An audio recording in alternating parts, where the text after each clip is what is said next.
আসসালামু আলাইকুম ওয়া রাহমাতুল্লাহ। আলহামদুলিল্লাহি ওয়াহদা ওয়াসসালাতু ওয়াসসালামু আলা মান লা নাবিয়্যা বা'দা। সম্মানিত দর্শক মণ্ডলী, প্রশংসা আল্লাহর জন্য, শান্তি অবতীর্ণ হোক আল্লাহর রাসূলের উপর সাল্লাল্লাহু আলাইহি ওয়াসাল্লাম। আমরা ধারাবাহিকভাবে বুখারীর দার্স দিয়ে আসছি, আর আমরা আপনাদের কাছে দোয়া প্রার্থী যেন আমরা এই দার্সে বুখারী ধারাবাহিকভাবে পেশ করতে পারি।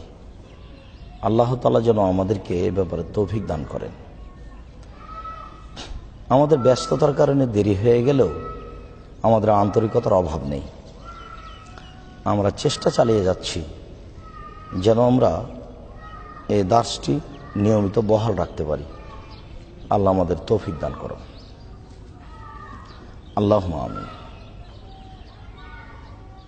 সম্মানিত দর্শক মণ্ডলী, আমরা দার্সে বুখারীর আলোচনায় আমরা পেশ করছিলাম কিতাবুল ঈমান, ঈমান সম্পর্কে। আমরা বিগত দার্সে ঈমান বাড়ে কমে এই কথা নিয়ে আলোচনা করছিলাম যে প্রেক্ষাপট অনুযায়ী, পরিস্থিতি অনুযায়ী মানুষের ঈমান বাড়ে ও কমে, এ কথাই ঠিক। এ ব্যাপারে তিনি বলেন যে ফাইন আইশ ফা সাউবাইয়িনুহা লাকুম হাত্তা তা'মালু বিহা, যদি আমি তোমাদের সাথে থাকি তাহলে আমি তোমাদের ওই ঈমানের সব শাখাগুলি তোমাদের সামনে স্পষ্ট করে দেব, তখন তোমরা সেভাবে আমল করতে পারবে। ওয়াইন আমুত ফামা আনা আলা সোহবাতিকুম বিহারিসিন, আর যদি আমি মারা যাই তাহলে আমি তোমাদের সাথী হওয়ার ব্যাপারে যে অনাগ্রহী তা নয়। আসলে আমি তোমাদেরকে ঈমানের শাখা প্রশাখাগুলি বলে দিতে চাই, যাতে করে তোমরা ঈমানের শাখা প্রশাখাগুলির প্রতি লক্ষ্য করে ঈমানকে পূর্ণ করতে পারো। অকালা ইব্রাহিম আলাইহিস সালাম ঈমানের যে কমবেশ হয় এ ব্যাপারে প্রমাণ করতে গিয়ে ইমাম বুখারী রাহিমাহুল্লাহ ইব্রাহিম আলাইহিস সালামের কোরআন মাজিদের মন্তব্যটি নকল করেছেন যে ইব্রাহিম আলাইহিস সালাম বলেছিলেন, রাব্বি আরিনি কাইফা তুহিল মাউতা, হে আমার প্রতিপালক, আপনি আমাকে দেখিয়ে দেন যে আপনি মরা জিনিসকে জীবিত করেন কিভাবে, যা মারা গেছে, যা দুনিয়া থেকে চলে গেছে, এটাকে কিভাবে জীবিত করেন। তখন আল্লাহ তাআলা বলেছিলেন, আওয়ালাম তুমিন, কেন তুমি বিশ্বাস করো না? আমি যে পারি এ ব্যাপারে কি তোমার কোনো অবিশ্বাস রয়েছে বা বিশ্বাসে ঘাটতি রয়েছে? তখন ইব্রাহিম আলাইহিস সালাম বলছেন যে না, ওয়ালাকিন লিয়াতমাইন্না কালবি, আমি আমার অন্তরকে শান্তি দেওয়ার জন্য, প্রশান্তনা দেওয়ার জন্য। তাহলে বোঝা যাচ্ছে যে ইব্রাহিম আলাইহিস সালাম যখন দেখবেন যে তার চোখের সামনে একটা মরা প্রাণী জীবিত হয়ে গেল, তখন তার ঈমানের গতিটা আরো বেশি হয়ে যাবে, তার ঈমানটা বৃদ্ধি পাবে। তাহলে বোঝা যাচ্ছে যে ঈমানের কমবেশ হয়। ইব্রাহিম আলাইহিস সালামের তো বিশ্বাসের অভাব নেই যে আল্লাহ তাআলা জীবিত মৃত প্রাণীকে জীবিত করতে পারেন, তিনি সর্বশক্তিমান। আর এই কথার বিশ্বাসের অভাব আছে একজন নবীর, এটা হতে পারে না। তার বিশ্বাসের অভাব নেই, তবে তিনি শান্তি পাবেন, তার অন্তরটা প্রশান্তি পাবে, তার বিশ্বাস মজবুত হবে। তাহলে বোঝা যাচ্ছে যে প্রেক্ষাপট অনুযায়ী ঈমানের কমবেশ হয়, যা ইমাম বুখারী রাহিমাহুল্লাহ পেশ করেছেন। যা এক শ্রেণীর মানুষ যারা আহলুর রায়, যারা মাযহাবী বলে নিজেদেরকে মনে করেন, তারা বলেন যে ঈমান বাড়ে না, কমে না, ঈমান বাসিত, যার কমবেশ নেই। আসলে কোরআন হাদিস অনুযায়ী কথাটা টিকে না। এটা মাযহাবী কথা বলেই অনেকেই মেনে আসছে, যার বাস্তবতা নেই। প্রেক্ষাপট অনুযায়ী ঈমান বাড়ে কমে, এ কথাই ঠিক। তিনি মুআয ইবনে জাবাল রাদিয়াল্লাহু তাআলা আনহুর একটি মন্তব্য নকল করেছেন। তিনি বললেন, ইজলিস বেনা নু'মিনু সাআতান আসেন, আমাদের পাশে বসেন, আমরা কিছু সময় বিশ্বাসের ইমানের কথা বলি। তার মানে কিছু সময় যদি বিশ্বাস ইমানের কথা বলি, তাহলে আমাদের ইমানের বৃদ্ধি আসবে। আমাদের ইমানি চর্চা না থাকার কারণে অন্তরের উপরে মরিচা পড়ে যায়। ধীরে ধীরে ধীরে ধীরে আল্লাহর ভীতি, আল্লাহর ভয়ে কান্নাকাটি এগুলো কমে যায়। এটা স্বাভাবিক কথা যে আমরা কিছু সময় যদি ইমানের আলোচনা করি, তাহলে আমাদের ইমান বৃদ্ধি পাবে। মুআজ রাদিয়াল্লাহু তাআলা আনহুর এই মন্তব্যটি ইমাম বুখারী নকল করে দেখাতে চাচ্ছেন যে ইমান বাড়ে কমে। ওয়াকালা ইবনু মাসউদিন আল ইয়াকিন ও আল ঈমানু কুল্লুহু। আব্দুল্লাহ ইবনে মাসউদ রাদিয়াল্লাহু তাআলা আনহু বলেন যে ঈমানই হচ্ছে, দৃঢ়তাই হচ্ছে পূর্ণ ঈমান। তো দৃঢ়তাই যদি পূর্ণ ঈমান হয়, তাহলে মানুষের দৃঢ়তা কি সমান হবে? সবার দৃঢ়তা সমান হবে না। পরিস্থিতি অনুযায়ী দৃঢ়তা কমবেশ হবে।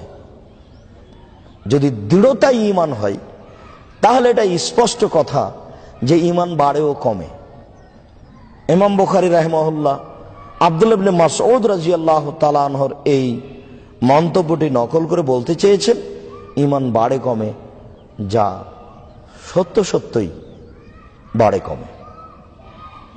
ওয়াকালা ইবনু উমর লা ইয়াবলুগুল আবদু হাকিকাতাত তাকওয়া হাত্তা ইয়াদা মা হাকা ফি সাদরিক ফি সদরে।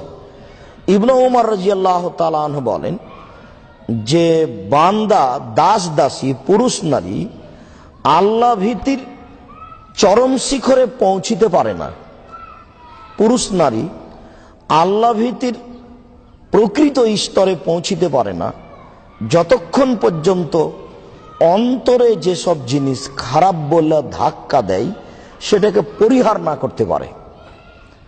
পাপ বলে, খারাপ বলে অন্তরে ধাক্কা দেয়, এমন সব কিছুকে যতক্ষণ পর্যন্ত মানুষ ছেড়ে দিতে না পারে, পরিহার করতে না পারে, ততক্ষণ পর্যন্ত মানুষের প্রকৃত তাকওয়া মানুষের কাছে ফিরে আসে না। এই বাক্য প্রমাণ করে যে এটা তো সবার সমান হবে না।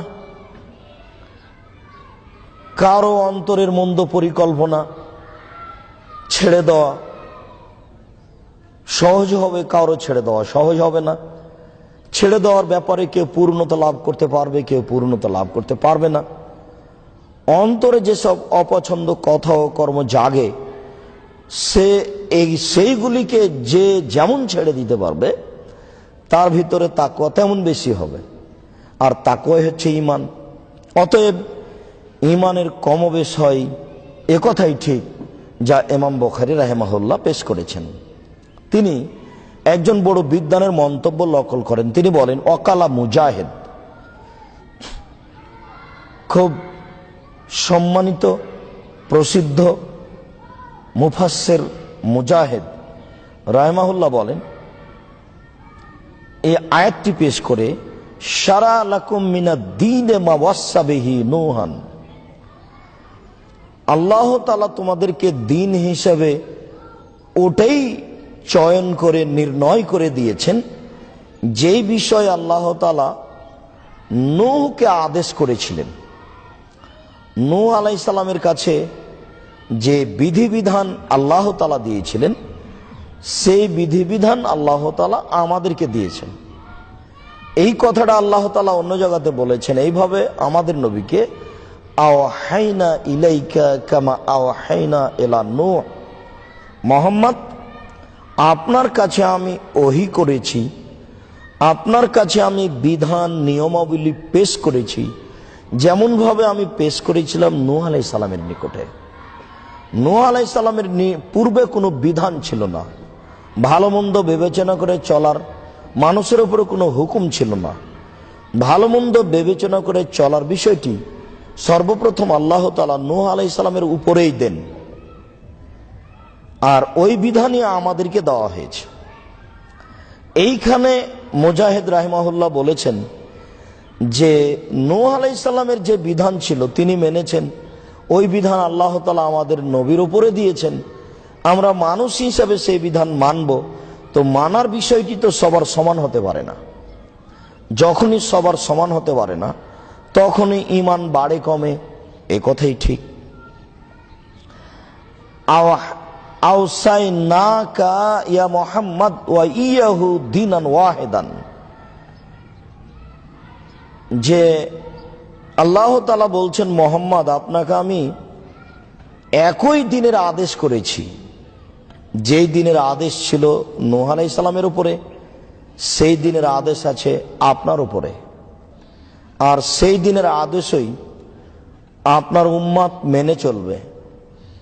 তো মেনে চলা বিষয়টি সমান নয়, অতএব ঈমান সবার সমান একই থাকবে, এ কথাও ঠিক নয়। ওয়াকালা ইবনু আব্বাস শিরআতান ওয়া মিনহাজান সাবিলা ও সুন্নাহ ওয়া দুআকুম ঈমানুকুম। ইবনে আব্বাস রাদিয়াল্লাহু তাআলা আনহু বলেন যে নিয়ম নীতি, পথ পদ্ধতি, এইগুলো আপনার বিধান, আপনাকে এবং আপনার উম্মতকে আল্লাহ এবং আল্লাহ রাসূলের, আল্লাহর এবং আপনার নিয়ম নীতি, বিধান, সুন্নাত, বিদআত বিবেচনা করে চলতে হবে, এটাই শরীয়ত। ইবনে আব্বাস রাদিয়াল্লাহু তাআলা আনহু এই মন্তব্যটি ইমাম বুখারী নকল করে বললেন যে শরীয়ত যেহেতু নিয়ম নীতির নাম, শরীয়ত যেহেতু বিধানের নাম,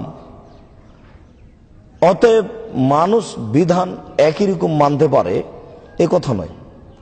মানুষ শরীয়ত মেনে চলবে তার ঈমান অনুযায়ী।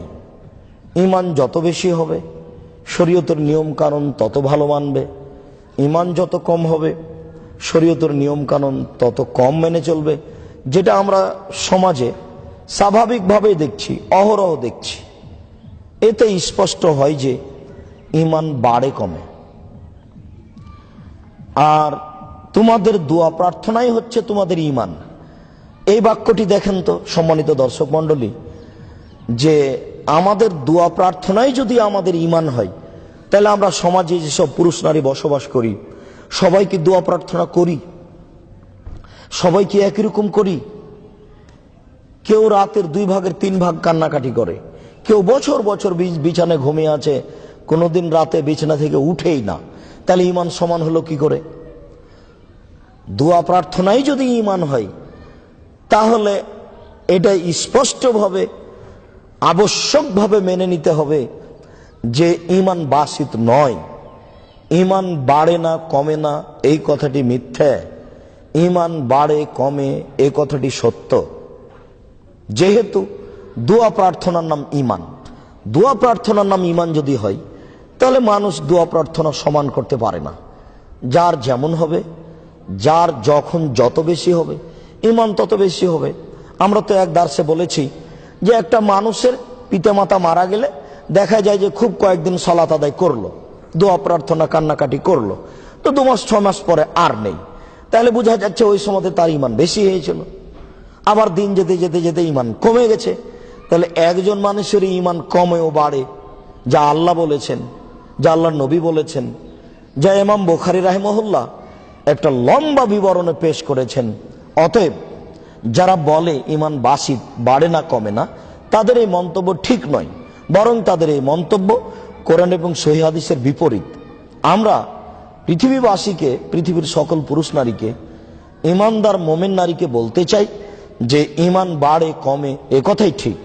অতএব আপনারা দোয়া প্রার্থনা করে, রাতে ইবাদত করে ঈমানকে বৃদ্ধি করেন, নইলে ঈমানের উপরে মরিচা পড়ে পড়ে পড়ে ঈমানটা নষ্ট হয়ে যাবে।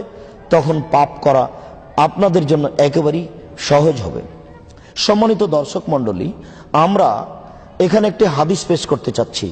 ইমাম বুখারী রাহিমাহুল্লাহ ঈমান বাড়ে ও কমে এই মর্মে একটা লম্বা আলোচনা করার পরে, যেখানে তিনি নিজের মন্তব্য নকল করেছেন, যেখানে তিনি বেশ কিছু আয়াত পেশ করেছেন, যেখানে তিনি কিছু হাদিস অংশ হিসেবে পেশ করেছেন, যেখানে তিনি বিদ্বানদের মন্তব্য পেশ করেছেন, এরপরে ইমান বাড়ে কমে, এর প্রমাণে তিনি ধারাবাহিকভাবে হাদিস পেশ করছেন। দেখুন, হাদাসানা উবাইদুল্লাহ ইবনে মুসা কালা আখবারানা হানজালা ইবনে আবি সুফিয়ান আন ইকরিমা ইবনে খালিদ আন ইবনে উমারা। ইমাম বুখারী রাহিমাহুল্লাহ বলেন, আমাকে হাদিস শুনিয়েছেন উবাইদুল্লাহ ইবনে মুসা। উবাইদুল্লাহ ইবনে মুসা বলেন, আমাকে হাদিস শুনিয়েছেন হানজালা ইবনে আবি সুফিয়ান। হানজালা ইবনে আবি সুফিয়ান বলেন যে আমি হাদিস শুনেছি ইকরিমা ইবনে খালিদ থেকে। ইকরিমা ইবনে খালিদ বলেন, আমি হাদিস শুনেছি ইবনে উমর রাদিয়াল্লাহু তাআলা আনহু থেকে। ইবনে উমর রাদিয়াল্লাহু তাআলা আনহু বলেন, রাসূল সাল্লাল্লাহু আলাইহি ওয়াসাল্লাম বলেছেন, বনিয়াল ইসলাম আলা খামসিন, ইসলামের ভিত্তি হচ্ছে পাঁচটি। ইসলাম নির্ভর করে পাঁচটি ভিত্তির উপরে। ইসলামের ভিত্তি হচ্ছে পাঁচটি। ইসলাম নির্ভর করে পাঁচটি স্তম্ভের উপরে, ভিত্তির উপরে। তার এক হচ্ছে শাহাদাতে আল্লা ইলাহা ইল্লাল্লাহ ওয়া আন্না মুহাম্মাদান রাসূলুল্লাহ, এ বলে সাক্ষ্য দেওয়া যে আল্লাহ ব্যতীত কোনো মাবুদ নেই, এ বলে সাক্ষ্য দেওয়া যে মুহাম্মদ আল্লাহর রাসূল। এই সাক্ষ্যতেও মানুষের ইমানের কমবেশ আছে, মানুষের বলার দৃঢ়তাতে কমবেশ আছে। মানুষ যেমন আল্লাহ ভীতি তার ভিতরে জন্ম নিবে, তেমন ভাবে এর সাক্ষ্য দিবে। আর যখনই আল্লাহ ভীতি তার ভিতরে কম থাকবে, তখন তার এই সাক্ষীটা হবে স্বাভাবিকভাবেই। মানুষ যখন ইসলাম গ্রহণ করে, তখন অনেকেই, কেউ এমনিতেই করে, আর কেউ একবারে অন্তর থেকেই আল্লাহকে ভালোবেসে, আল্লাহর নবীর দিনকে ভালোবেসেই ইমান আনে এবং মনে করে যে এইভাবে মেনে চলবো। আর আমরা এখন স্বাভাবিক গতিতে দেখি অনেকেই আমাদের সামনে এসে ইসলাম গ্রহণ করে। হয়তো ইসলাম গ্রহণ করলে মানুষ কিছু টাকা পয়সা দিবে, ওই সময়ে তার রুজি রোজগারের একটা ব্যবস্থা হবে, এই কারণে সে মানুষের সামনে গিয়ে কোনো এক লোকের হাতে ইসলাম গ্রহণ করে। তাহলে আল্লাহর ভয়ে যারা ইসলাম গ্রহণ করে আর যারা কিছু অর্থের লোভে ইসলাম গ্রহণ করে, দুটো এক নয়। তাহলে সাক্ষীতেই কমবেশ রয়েছে। আল্লাহ রাসূল বললেন যে ইসলাম নির্ভর করে পাঁচটি ভিত্তির উপরে, তার একটি ভিত্তি হচ্ছে সাক্ষ্য দেওয়া। আমি সাক্ষ্য দিচ্ছি যে আল্লাহ ব্যতীত কোনো মাবুদ নেই, আমি সাক্ষ্য দিচ্ছি যে মুহাম্মদ আল্লাহ রাসূল। এই সাক্ষ্যটাতেই ইমানের কমবেশ রয়েছে। কেউ আল্লাহর ভয়েই সত্য সত্য সাক্ষ্য দেয়, আর কেউ দুনিয়াবী সুবিধা অসুবিধা সামনে রেখে সাক্ষ্য দেয়। তাহলে ইমান কমবেশ হয়, ইমান বাড়ে কমে, এই কথাই সত্য। দুই, একামিস সালাত, মানুষকে সালাত আদায় করতে হবে। মানুষ যে সালাত আদায় করবে, তো মানুষের আন্তরিক ভয়ভীতি যেমন, তেমন সালাত হবে। আল্লাহ রাসূল যে বললেন যে মান তাওয়াদ্দা ফাহসানুল ওযুয়া ওয়া সাল্লা রাকাতান মুকবিলান আলাইহিমা বিকলবিহি ওয়াজহিহি, কোন ব্যক্তি ওযু করলো, সুন্দর করে ওযু করলো, আর মনে প্রাণে ভয় ভীতি নিয়ে 2 রাকাত সালাত আদায় করলো, ওয়াজাবাত লাহুল জান্নাহ, তাহলে তার জন্য জান্নাত জরুরি, সে জান্নাতে যাবেই। আবার তিনি এই কথা বললেন, কেউ যদি আমার মতো করে ওযু করে, 2 রাকাত সালাত আদায় করে, মনে মনে কথা না বলে, তাহলে তার অতীতের সব পাপ ক্ষমা। তো মানুষ আল্লাহু আকবার বলার সাথে সাথে তো হাজারো লক্ষ শয়তান তাকে দুনিয়ার সব কথা স্মরণ করাচ্ছে, এই স্মরণ করো, সেই স্মরণ করো। তাহলে যে দুনিয়াবি কথা স্মরণ করে, এটা তার ইমানের গতিতেই করে। কারো কম হয়, কারো বেশি হয়, কারো মোটেই হয় না। তাহলে যার মোটেই হয় না তার ইমান বেশি। আল্লাহু আকবার বলার সাথে সাথে যে একেবারেই ভুলে যায় যে আমি সালাতে আছি কি কোথায় আছি, তাহলে তার ইমান কম। সালাত আদায় করার বাস্তবতা তো ইমানের কমবেশ আছে। ওয়াইতাই যাকাত, যাকাত প্রদান করা। অনেকেই স্বইচ্ছায় আগ্রহ সহকারে যাকাত প্রদান করে এবং মনে করে যে এটা আমার উপরে জরুরি জিম্মেদারি, আমাকে এটা করাই লাগবে। আর কেউ যাকাত দেয় খুব কষ্ট করে, এতগুলো টাকা চলে গেল, কি করি, ছেলের চাপ, মেয়ের চাপ, গ্রামবাসী নিন্দা করবে, এই কারণে যাকাত দেওয়াই লাগছে। তাহলে বোঝা যাচ্ছে তার ইমানের ব্যাপার ভিন্ন আছে, ঘাটতি আছে। একজনকে কাউকে বলাই লাগলো না, এমনিতেই সে আল্লাহর ভয়ে একটুকু মনে করে না যে আমার অর্থ সম্পদটা এইভাবে নষ্ট হয়ে গেল, সে এটাকে নষ্ট মনে করে না। সে মনে করে এটা আমার উপর একটা জরুরি জিম্মেদারি, এটা আমাকে আদায় করাই লাগবে।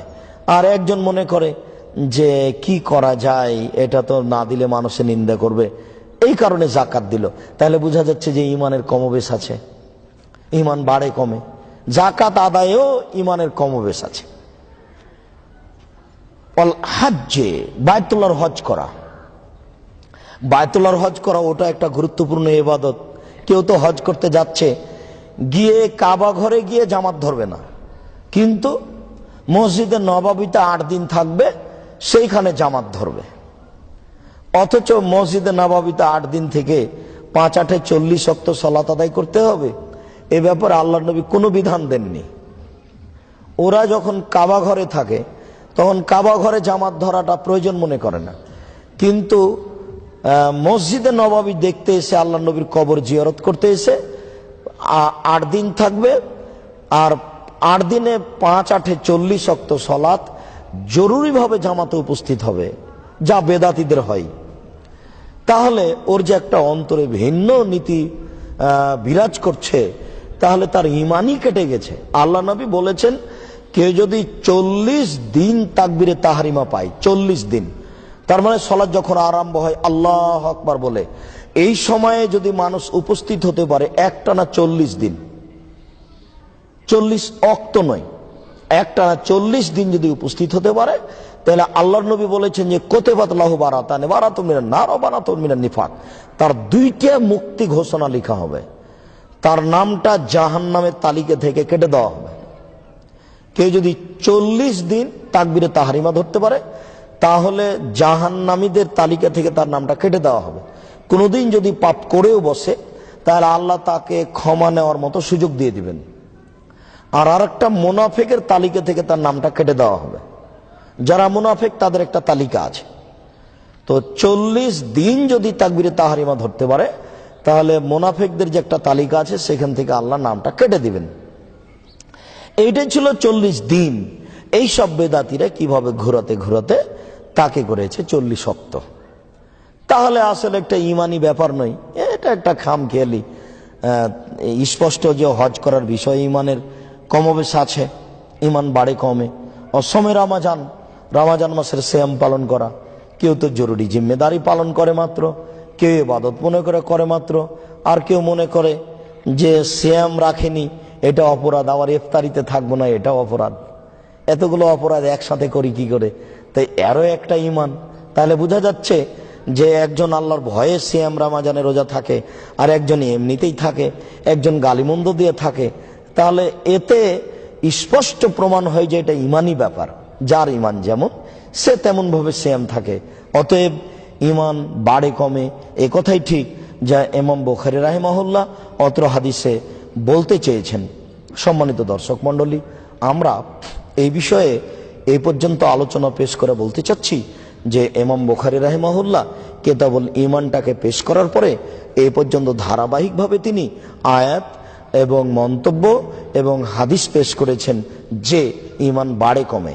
এরপরে তিনি বিষয় উল্লেখ করবেন, একটার পর একটা বিষয় উল্লেখ করবেন, আর দেখাবেন যে এই বিষয়ে আলোচনা করে আমি দেখাতে চাচ্ছি ইমান বাড়ে কমে, এই বিষয়ে আলোচনা করে দেখাতে চাচ্ছি ইমান বাড়ে কমে।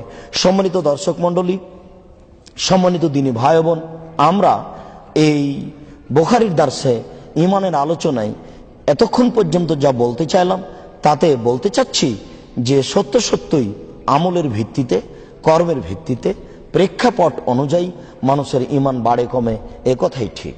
আমরা আমাদের ইমানকে বৃদ্ধি করার জন্য আপ্রাণ চেষ্টা করব, তাসবিহ তাহলিল জিকির আজকার করব, রাতে উঠে সালাত আদায় করে কান্নাকাটি করব, যাতে করে আল্লাহ তাআলা আমাদের ইমানকে বৃদ্ধি করেন। সম্মানিত দর্শক মণ্ডলী, আপনারা খুব ভালোভাবেই জানেন যে আমি আপনাদেরকে বলে আসছি 2013 সালের 24শে আগস্ট থেকে যে এই যে বীর হাঁটাবো আপনার এই রূপগঞ্জ, এই বিশাল প্রতিষ্ঠানটি জামিয়া সালাফিয়া, এই ব্যাপারে আপনাদেরকে আমরা আন্তরিকভাবে অনুরোধ করছি, আপনারা প্রতিষ্ঠানটিকে মূল্যায়ন করুন যে কোনো মূল্যে। আমরা নির্মাণ কাজ চালিয়ে যাচ্ছি। আমাদের বড় লক্ষ্য রয়েছে যে এখানে ছেলেরা উন্নত মানের শিক্ষা অর্জন করে মুখে ও কলমে মিডিয়ায় অন্যায়ের বিরুদ্ধে লড়বে। আল্লাহ তুমি এ ব্যবস্থা করে দাও। এ ব্যাপারে আপনাদেরকে আমি বলতে চাচ্ছি, আপনারা দোয়া করবেন। আল্লাহ আব্দুর রাজ্জাক সাহেবের এই পরিকল্পনা তুমি কবুল করো, আল্লাহুম্মা আমিন। তুমি তাকে তৌফিক দান করো, ওই জন্য এই কাজে সফল হয়। এরপর আপনারা পরামর্শ দিবেন, আপনাদের পরামর্শকে আমরা মূল্যায়ন করব। ছেলে মেয়ে পাঠাবেন, আপনাদের ছেলে মেয়ের পৃথক পৃথকভাবে থাকা ও খাওয়ার ব্যবস্থা রয়েছে, উন্নত মানের পড়াশোনার ব্যবস্থা রয়েছে। এর সাথে সাথে আমি সবসময় বলতে চাই যে নবীগণের চলনি টাকা পয়সা ছাড়া, আমার চলবে টাকা পয়সা ছাড়া, এ কথা ঠিক নয়।